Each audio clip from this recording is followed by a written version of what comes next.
और कैसे हो आप सब लोग। Welcome to my YouTube channel dragon emperor. जी हाँ, ये मेरा पहला वीडियो है ड्रैगन एम्परर यूट्यूब चैनल के ऊपर। और आज हम बात करने वाले हैं, वैसे आपने टाइटल तो पढ़ ही लिया होगा बट कोई बात नहीं, आज हम बात करने वाले हैं बिगिनर्स के लिए बेस्ट एक्शन एनिमे। ठीक है, हम आज सिर्फ एक्शन जॉनरा के बात करने वाले हैं। जल्द ही एडवेंचर, रोमांस,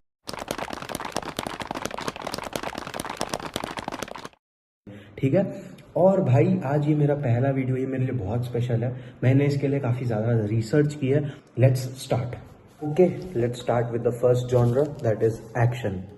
भाई जैसे कि आप सबको पता है कि जितने भी एनिमे जॉनर्स है वहाँ पे जनरली मेल्स के लिए या फिर majority of the anime viewers के लिए एक्शन एनिमे सबसे बेस्ट माना जाता है, right.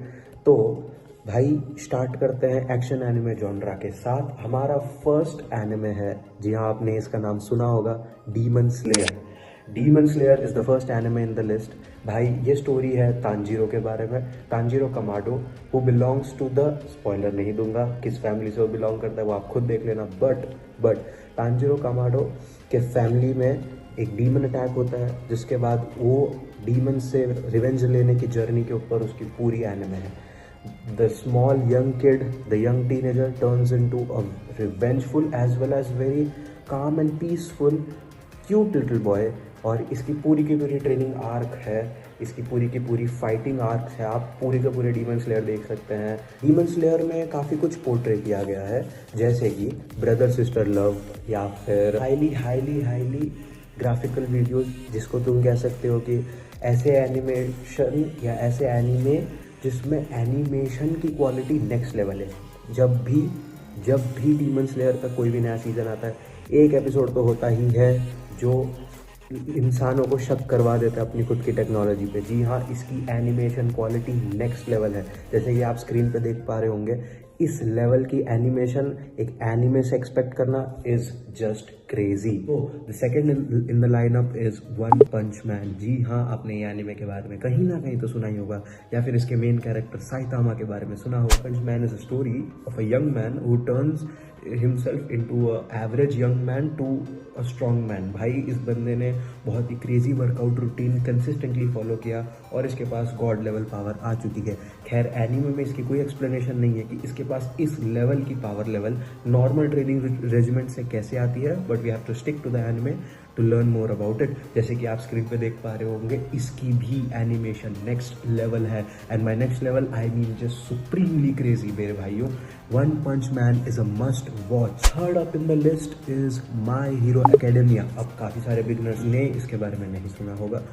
My hero academia is quite underrated in India, but अगर आप फॉरेन की बात करें तो इसे बहुत ही हाईली ओवररेटेड एनिमे माना जाता है। इसके काफ़ी सारे फैंस ऐसे हैं जो इसके एक एक एपिसोड देख के रोते हैं, आई डोंट नो व्हाई।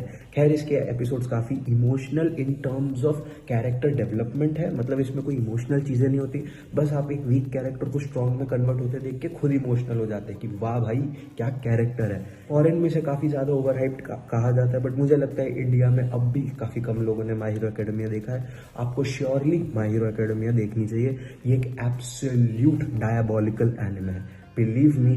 जब आप एक यंग मैन को, एक यंग टीनेजर जो अपने अर्ली टीन्स में है, सडनली उसको हीरो बनने का सपना होता है। खैर इसका सपना तो बचपन से होता है, बट इसको हीरोज बनने की ताकत मिलती है। मैं स्पॉइलर तो नहीं दूंगा, बट जैसे इसको ताकत मिलती है ये अपने पियर्स को पीछे छोड़ देता है। भाई ये बंदा आगे जाता है, आगे जाके इसे वर्ल्ड का बेस्ट हीरो बनना होता है, और इसका साथ देता है वर्ल्ड का स्ट्रॉन्गेस्ट हीरो जिसका नाम है ऑल माइट। खैर मैं इसके आगे कोई भी डिटेल्स नहीं दूंगा, आप बस देखिए कैसे वो सबसे स्ट्रॉन्गेस्ट हीरो के अंडर में ट्रेनिंग करता है, विलन से लड़ता है और अपने वर्ल्ड का रखवाला बनता है। नंबर 4 पे आता है Jujutsu Kaisen. Wait did I just miss the lineup? नहीं, ये नंबर 4 ही है, I am so sorry guys. Number 4 में है जुजुत्सु काइसेन। जी हाँ, मैं कह सकता हूँ इंडिया का highly over hyped anime jujutsu Kaisen और उसका highly over hyped character Gojo Satoru.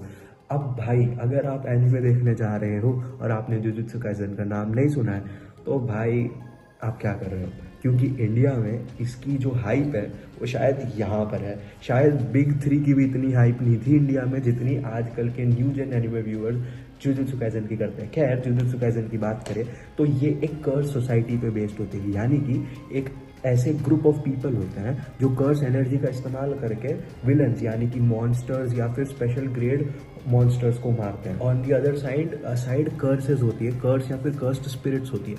अब ये कर्स स्पिरिट्स की लेवल होती है, कौन सा कर्स स्पिरिट किससे ज़्यादा स्ट्रांग है वो उनके लेवल ऑफ कैटेगरी पे बेस्ड है।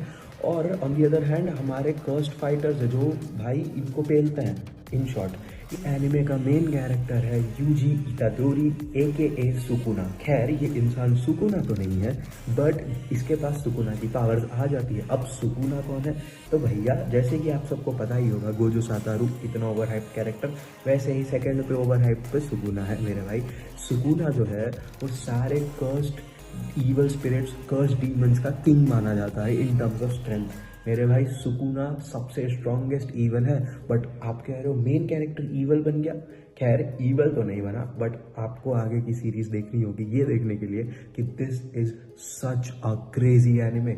Jujutsu Kaisen 110% 10 out of 10 anime है, सबको वो देखना चाहिए। पर पता नहीं क्यों इंडिया में जुजुत्सु काइसेन की नेक्स्ट लेवल हाइप है।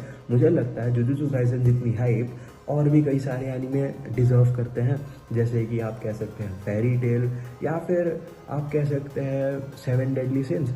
ठीक है, अब हम इन एनिमेज के ऊपर ज़्यादा नहीं जाएंगे बिकॉज हमारी टाइटल है बिगिनर्स के लिए best anime recommendations, but still jujutsu Kaisen is absolute 10 out of 10 anime और हर एक बिगिनर को ये देखना अनिवार्य है मेरे भाइयों। 5वें नंबर पे है करंटली सबसे ट्रेंडिंग पे और क्रंची रोल पे वन पीस, और साथ ही साथ डीमन स्लेयर को पीछे छोड़ दिया। लाइक्स और लव जो इसको मिल रहा है क्रंची रोल पे या इसके साथ ही साथ पूरे वर्ल्ड में, भाई आपने तो किसी का रे लिया होगा सोलो लेवलिंग। जी हाँ, इस लिस्ट के 5वें एनिमे का नाम है सोलो लेवलिंग। मैं कह सकता हूँ कि 2025 के टॉप एनिमे में, बिलीव मी टॉप 3 एनिमे में अगर सोलो लेवलिंग नहीं हुआ तो हमें मिल के जापानीज गवर्नमेंट पे केस करना चाहिए। सोलो लेवलिंग मैं बेट लगा के कह सकता हूँ कि इस 2025 का शायद सबसे बेस्ट एनिमे है। और भाई सोलो लेवलिंग क्या क्रेजी है। अब आप पूछेंगे कि सोलो लेवलिंग का थीम क्या है। वैसे जिन लोगों को नहीं पता उन्हें मैं बता दूं, सोलो लेवलिंग का जो मेन कैरेक्टर है सुन जिंग वू, ऐसा ही है उसका नाम शायद से, हु केयर्स, जो सुंग जिन वू है जो मेन कैरेक्टर है, भाई वो इस पूरे वर्ल्ड का सबसे वीकेस्ट हंटर होता है। अब आप कहोगे कि भैया ये हंटर क्या है, बहुत क्लियरली समझाता हूँ। सोलो लेवलिंग के वर्ल्ड के अंदर एक साइड होते हैं हंटर्स और दूसरे साइड होते हैं जो विलन्स है, आपने मॉन्स्टर्स कहो या इवल एंटिटी कहो, जो भी कहो। अब होता क्या है, अचानक से एक power energy shift in the dimension की वजह से डिफरेंट पोर्टल्स खुलने लगते हैं। अब ये पोर्टल्स करते क्या है, ये पोर्टल्स अलग अलग रेल्म्स के होते हैं। ये पोर्टल डीमन रेल्म के हो सकते हैं, गॉब्लिन रेल्म के हो सकते हैं, एक्सेट्रा एक्सेट्रा एक्सेट्रा। ये अलग अलग रेल्म्स के होते हैं, राइट। हर पोर्टल का एक कलर होता है, उस कलर के बेसिस पे उस पोर्टल की पावर लेवल पता चलती है। अगर कलर ज़्यादा डेंस है, जैसे कि आप फोटो में देख सकते हो, उसके लिए हायर लेवल ऑफ हंटर्स की ज़रूरत पड़ती है। हमारा बेचारा सुन जिंग वू एक E रैंक हंटर से एक S रैंक हंटर, इसके बाद एक नेशनल लेवल हंटर और आगे जाके पूरे वर्ल्ड का strongest Hunter, in fact demon God के पावर अचीव करता है। जी हाँ, ये सब आपको मैं और नहीं बताऊंगा क्योंकि स्पॉइलर के अंदर आ जाएगा। But my friends, solo leveling India का, सॉरी पूरे वर्ल्ड का 2025 का सबसे बेस्ट एनिमे बनने जा रहा है। नेक्स्ट अप 6ठे नंबर पे है, जी हाँ, एक ऐसा एनिमे जिसे ओवरऑल पूरे वर्ल्ड का 5th बेस्ट एनिमे का टाइटल दिया जाता है। उसका नाम है attack on Titan.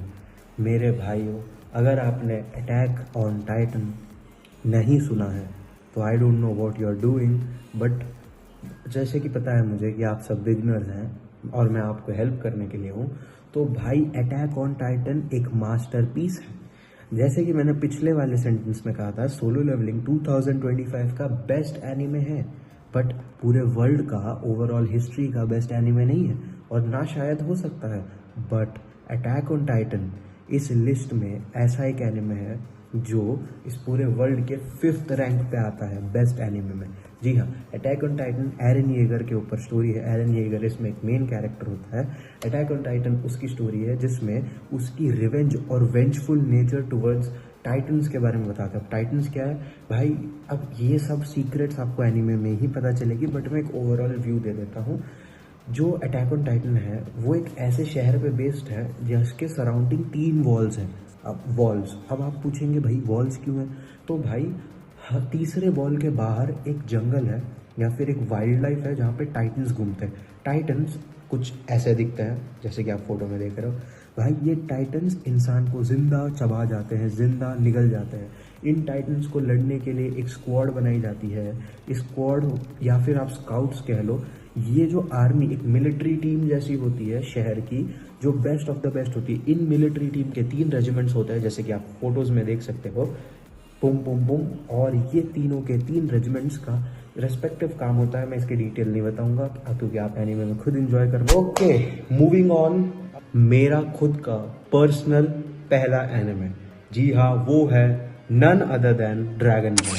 Arguably the best anime to ever exist in the entire world. Dragon ball को ना ही बेस्ट एनिमे या फिर गोट एनिमे कहा जाता है, in fact grandfather of all the anime कहा जाता है। इसका मतलब क्या है? इसका मतलब ये है कि जब ड्रैगन बॉल पहली बार 1986 में रिलीज हुआ था तो तब उस लेवल का कोई एनिमे था ही नहीं। इनफैक्ट आज भी 2025 में 1986 के ड्रैगन बॉल की लेवल कर पाना बहुत टफ है, चाहे वो स्टोरी लाइन हो, चाहे वो फाइट सीन्स हो, या चाहे वो इन जनरल फन और कॉमेडी हो। इसीलिए भाई ये जो एनिमे है ना ड्रैगन बॉल, ये भाई ग्रैंडफादर ऑफ एनिमे। इसको ग्रैंडफादर इसलिए कहा गया है क्योंकि सारे एनिमे जो बने हैं वो ड्रैगन बॉल से इंस्पायर होके बने हैं। या फिर अगर मैं इसे ब्रेक डाउन करूं तो dragon ball is called the grandfather of anime क्योंकि वो यहाँ है, यहाँ 1986 में बना। उसके बाद आए थे big 3, that is one piece, bleach और नारुतो। ये 3 एनिमे को द बिग 3 कहा जाता है। बिग 3 का मतलब क्या है? ऐसे एनिमे जिसका मांगा और एनिमेशन का सेल्स सबसे ज्यादा हुआ है, जिसका मर्च का सेल्स भी सबसे ज्यादा हुआ है। इन शॉर्ट एक 3 एनिमे जो सबसे ज्यादा फेमस हो, सबसे ज्यादा बिके हो, जिसके मांगा, उन्हें बिग 3 कहा जाता है। और ये तीनों एनिमे बने थे ड्रैगन बॉल से इंस्पायर्ड होके। और बाकी आज के डेट पे जितने भी एनिमे हैं उसमें से 99% एनिमे बिग 3 से इंस्पायर होके बने हैं, या फिर बिग 3 को देखकर उनके ऑथर में भी इच्छा हुई थी एनिमे बनाने की। इसके लिए सबका रूट कॉज है ड्रैगन बॉल। अच्छा, अब बहुत हो गई ज्ञान की बातें, अब बात करते हैं ड्रैगन बॉल है क्या। भाई ड्रैगन बॉल आप सबको पता होगा गोकू के ऊपर बेस्ड है।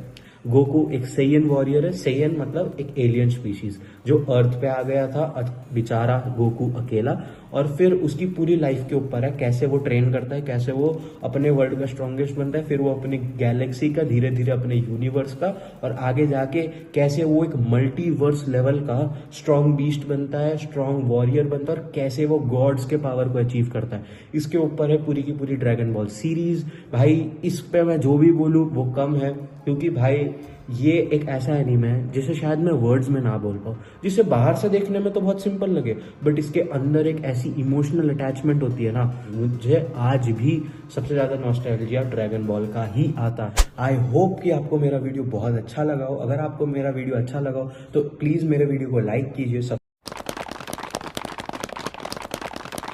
Alright, dragon emperor out.